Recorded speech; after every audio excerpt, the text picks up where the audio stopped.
These next 10 JRPGs are excellent, but aren't quite the masterpiece they easily could have been. I'm sure they are for a lot of you, but just not to me. Almost, man. Almost. I'll explain my reasons why, so let's begin. Number 10. Star Ocean: The Divine Force.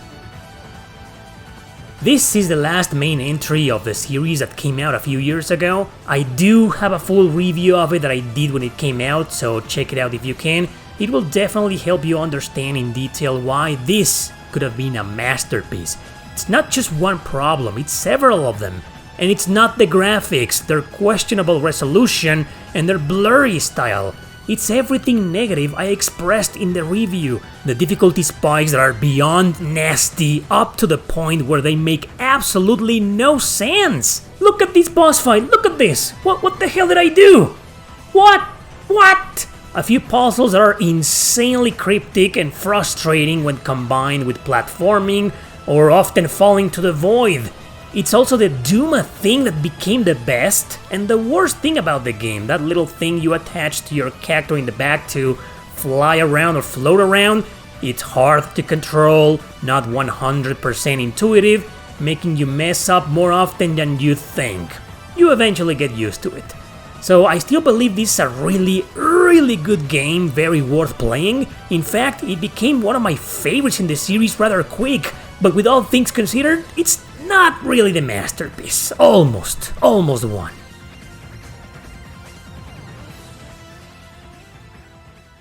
Number 9. Fire Emblem 3 Houses.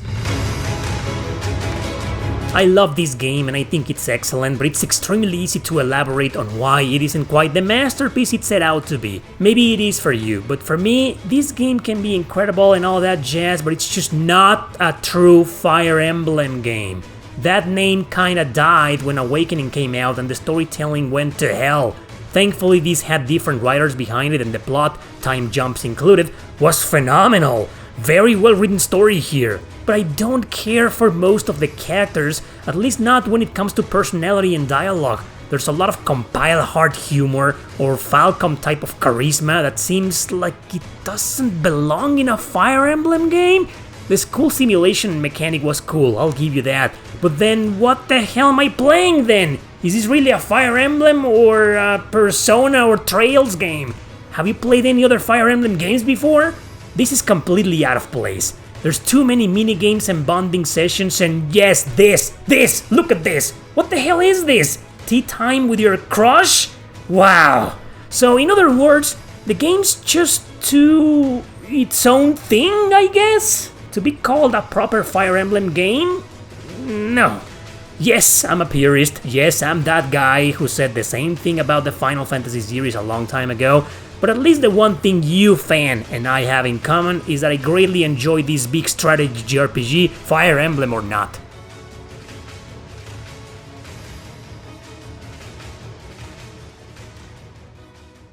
Number 8. Tales of Graces F. By now, you should already know this is what I think of as the hardest Tales game ever made. I talk about it often because it's one of those I just love talking about, so maybe one of these days I'll just have to sit down and do a full video review separately once I play the remaster so I can compare both versions, of course. Anyhow, Tales of Graces could have easily been a masterpiece. Why wasn't it? Well, no, it's not the difficulty if that's what you're thinking, it's actually the reason behind its difficulty. I always believed that even if the game was easy or balanced, I will still point out how convoluted its combat mechanics can be. Not as convoluted as in Zestiria, instead this one I believe has much better battle system. My problem is that it just isn't easy to get into because it's way different than the other Tales games, as it emphasizes the idea of creating these combos full of penalties that are definitely not intuitive. It has a deep learning curve, but once I overcame it, trust me, I still wasn't a big fan of it. The other thing it's got going is that I don't believe it's got such a great cast of characters. Usually the Tales games have an amazing group, with maybe just one or two that never grow on me. Graces, I'd say about half of its cast was just kinda there, and I barely appreciate it. Asbel, for example, the protagonist, Just felt like your average JRPG main character, well developed sure, but still full of the usual goody two-shoes power of friendship dude. So for that, Graces wasn't the masterpiece it could have been in my opinion, but it's still a really good game to play. I clearly need to do a full review of it one day. Number 7. Radiata Stories. Recently I reviewed this game and I'll be honest, it's hard not to call it a masterpiece, but it just isn't. There are some JRPGs I didn't include in today's video, such as Xenogears or Final Fantasy VII, that were a masterpiece for their time, but nowadays they're kinda hard to play, aren't they? Radiata Stories, I'm convinced, even when it came out, it was almost a masterpiece, but not exactly one. I believe the combat could have been much better, it had the potential to be improved, not just with the clunky controls, but also with the party members. You can't control any of them or even strategize how they'll behave during battle. That makes some fights, bosses or random, incredibly difficult or frustrating. Another thing it's got going for on the negative side of things is the customization. Again, only Jack can be customized with equipment, attacks and skills. All the others you can't even touch, which also takes a little bit of appeal away from it. In all other areas though, the game's fine. It's amazing, incredibly addicting and extremely memorable. It's one of the funniest and most charismatic games I've played in my life, but masterpiece? Nah. Watch my review if you're interested in knowing more about it. I'll leave it at the end. Number 6. Project Cross Zone 2. The first game is a masterpiece, bar none. I'm probably the only guy on earth who says that, I know. But the second game isn't, and you'll laugh about my reason. It's very simple. It might be stupid to you, but it wasn't for me. I adored the battle system in this ginormous crossover. You click a direction on the D-pad and the action button to have one pair of characters execute one combo, and then another one with another direction and so on. But it only goes up to 3. All previous games, including Namco Cross Capcom and the Endless Frontier duology, have 5. As long as the characters had enough points or a com bar, they could do up to 5. But in here, they reduced it to 3. The reason why Monolith Soft did this is probably because they got some backlash for the first game for being way too long, and they felt these battles were the main reason why. Wrong! The first game is super long, and so is this one, because there's way too many characters and they all have to say a million things in a story that makes absolutely no sense. It isn't a bad plot, let me tell you that. Handling these many characters and trying to write an interesting story is no easy feat, trust me. But it's nonsensical sci-fi with tons of humor and great fan service. Why didn't they reduce the silly cheat chat then? Or why not make the story shorter? Or why not make the maps themselves shorter with maybe less enemies, I don't know. If length was an issue, the battle system was the last thing they should have considered reducing of all things. Number 5. Ys Memories of Saletta. I don't consider most Ys games a masterpiece, only 8 and 9. Saletta here is still in the top 5 though, and it could have easily been 1 if not for a couple of problems I have with it. If you didn't know, this is a remake of Ys 4 which came out only in Japan 3 decades ago in 2 different versions. Falcom themselves remade this one and declared it was the canon Ys 4. So it's got the music, the graphics, the combat, the characters, most of the peak characteristics in the right spot, except for the length and the exploration.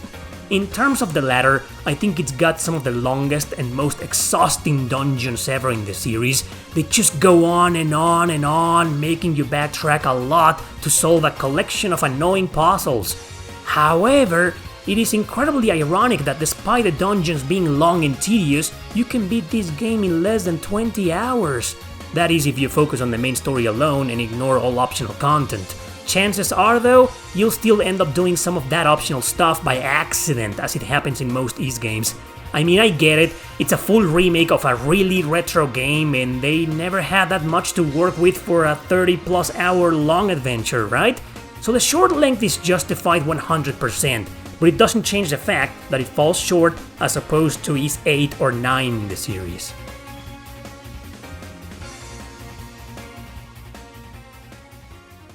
Number 4, Suikoden 3.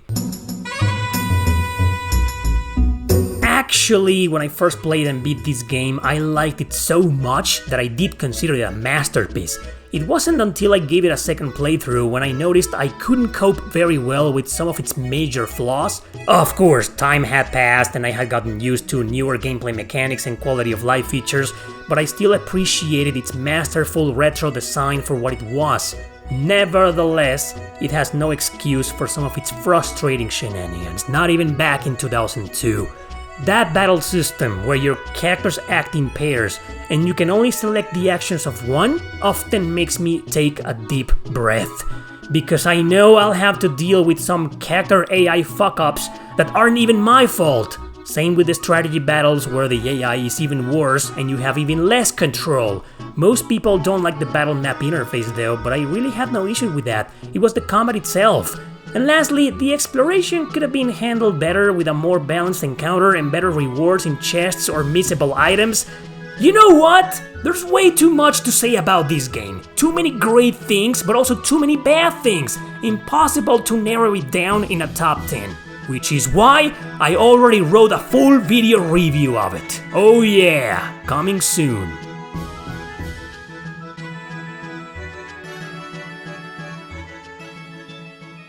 Number 3, Shin Megami Tensei 3. What, you thought I was gonna do 4? There's a clip on my second channel that I did a few months ago about it, so go and check it out if you want to. Today though, I picked 3. I decided to contradict the SMT fanbase one more time, who claims this is the ultimate masterpiece ever in history of video games. It's not.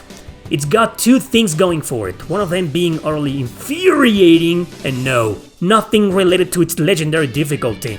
My first problem though, which is only present in the original PS2 release, is random encounters. Since this is a punishing game, it's a chore to complete entire areas or dungeons when you're constantly having to heal, which makes you run out of magic or items pretty soon, or it forces you to go back constantly to heal to certain rooms.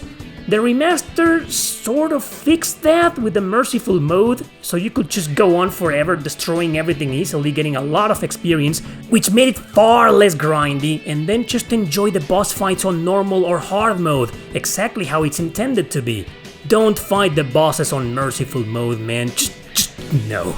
The second problem, the super infuriating one, wasn't fixed on the remaster, and it's present on both versions. The exploration. It's freaking ass! Lots of dead ends, lots of teleportation devices, lots of hallways and rooms that look exactly the same. Where the heck do I go? How do I get there? Yeah, I know you're supposed to figure that out and that's part of its gameplay, but it doesn't mean everyone's gonna like it. I don't. Making me go around like a damn idiot in several dungeons, especially in the last ones, is not something I enjoy. But anyway, those are my reasons why Nocturne, while still an excellent, highly recommended must-play JRPG, is almost a masterpiece, but certainly not one.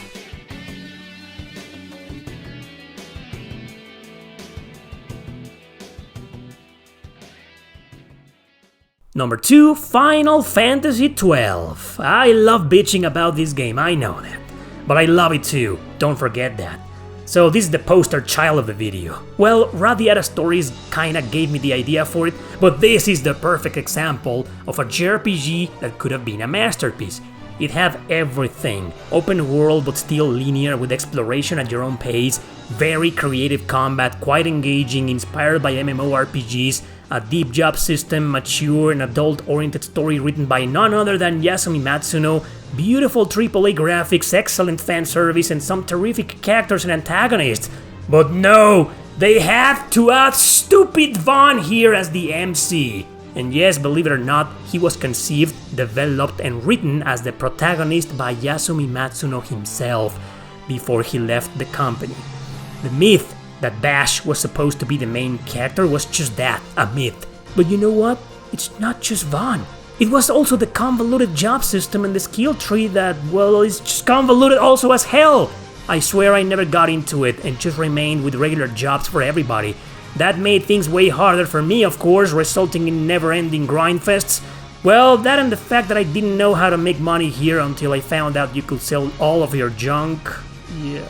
Did the remaster fix these things? Well, it fixed the skill and job system, that's for sure, but the game will always have Vaughn as the main character and a marathon of frustrating spikes, long as hell areas, long as hell dungeons, and seamless exploration that becomes boring often sometimes.